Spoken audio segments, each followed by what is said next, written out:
Hello बच्चों, आज हम पढ़ेंगे सहायक क्रिया। लेकिन सबसे पहले हम देखते हैं वाक्य में क्रिया का क्या स्थान है। देखिए, पहला वाक्य पिताजी दफ्तर गए। यदि गए ना हो तो वाक्य पूर्ण नहीं होता है, तो गए यहाँ पर क्रिया है। लेकिन इस वाक्य में एक ही क्रिया है, इसलिए कोई सहायक क्रिया नहीं है। दूसरा वाक्य गाड़ी स्टेशन पर पहुंची। यहाँ पर भी पहुंची एक ही क्रिया है, इसलिए इसमें भी सहायक क्रिया नहीं है। तीसरा वाक्य मीना बाजार गई। यहाँ पर भी एक ही क्रिया है, इसलिए इस वाक्य में भी सहायक क्रिया नहीं है। तो सहायक क्रिया किन वाक्यों में आती है, तो हम देखते हैं अगले उदाहरणों में। सहायक क्रिया पिताजी दफ्तर चले गए। अब इस वाक्य में दो क्रियाएं हैं, पहला है चले और दूसरा है गए। तो पहली क्रिया मुख्य क्रिया है। मुख्य क्रिया कौन सी क्रिया होती है? जो वाक्य में सबसे पहले आती है वह मुख्य क्रिया होती है।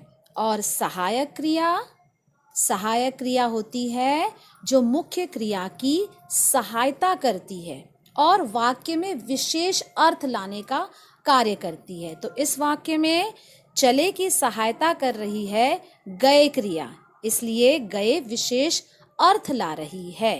तो गए हमारी सहायक क्रिया है। परीक्षा में इनके उत्तर कैसे लिखे जाएंगे? देखिए, सहायक क्रिया गए और उसका मूल रूप भी लिखना होता है जाना। जाना से गया, गई, गए, जाता, जाती, जाते बनते हैं, इसलिए इनका मूल रूप लिखना है। एक और तरीके से इसे लिखा जाता है, सहायक क्रिया गए, मूल रूप जाना। या तो जाना को ब्रैकेट में लिख दें या फिर अलग से मूल रूप लिखकर जाना लिखें। दोनों ही तरीके से उत्तर सही है। तो अब हम और उदाहरण देखते हैं और समझते हैं सहायक क्रिया।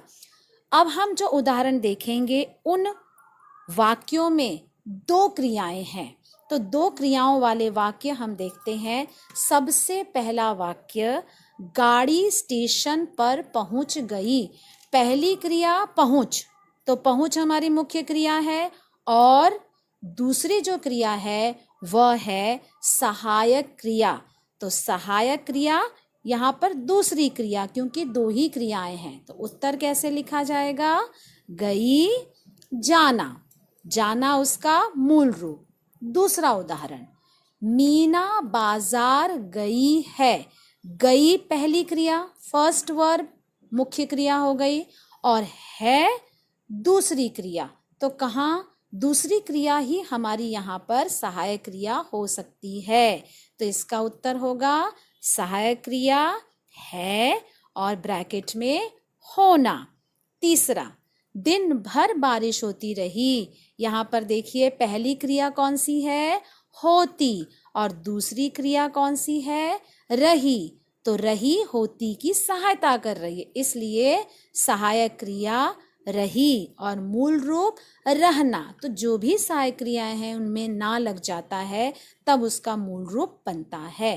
पांचवा, सभी विद्यार्थी चले गए। चले हमारी पहली क्रिया और गए सहायक क्रिया। जो दूसरी है वो सहायक क्रिया, क्योंकि इन वाक्यों में दो ही क्रियाएं हैं। तो उत्तर क्या होगा? गए, जाना। गए का मूल रूप जाना। वह दृश्य देखकर रूपा कांप उठी।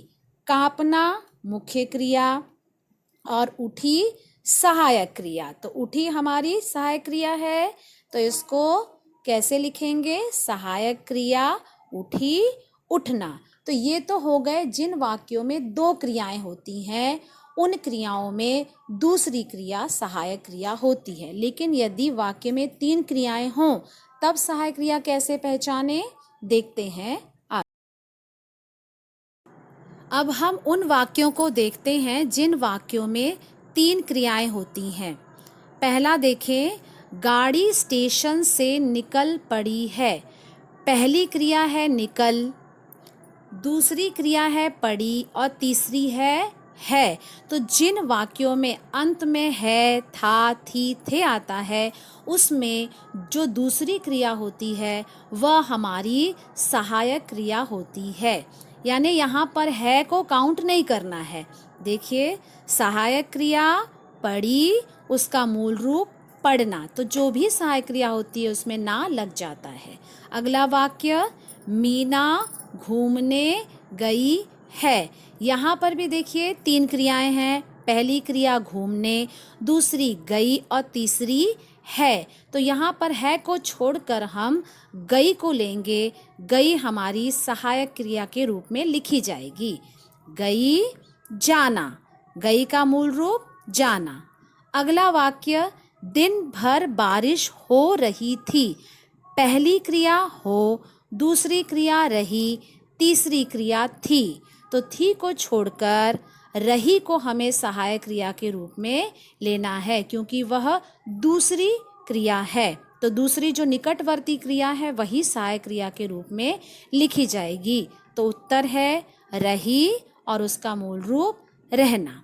अगला वाक्य, सभी विद्यार्थी चले गए थे। पहली क्रिया क्या है? चले, दूसरी गए और तीसरी थे। तो थे को हम नहीं लेंगे, हम गए को लेंगे। चले के बाद गए आया है, इसलिए गए हमारी सहायक क्रिया है। तो उत्तर क्या होगा? सहायक क्रिया गए और ब्रैकेट में उसका मूल रूप लिखेंगे जाना। अगला उदाहरण, वह दृश्य देखकर रूपा कांप उठी थी। तो इसमें देखिए, रूपा के बाद कितनी क्रियाएं हैं? कांप उठी थी। तो पहला जो है कांप, वह पहली क्रिया है, तो वह मुख्य क्रिया। उठी उसके बगल में उसकी सहायता कर रही है, इसलिए यह सहायक क्रिया है।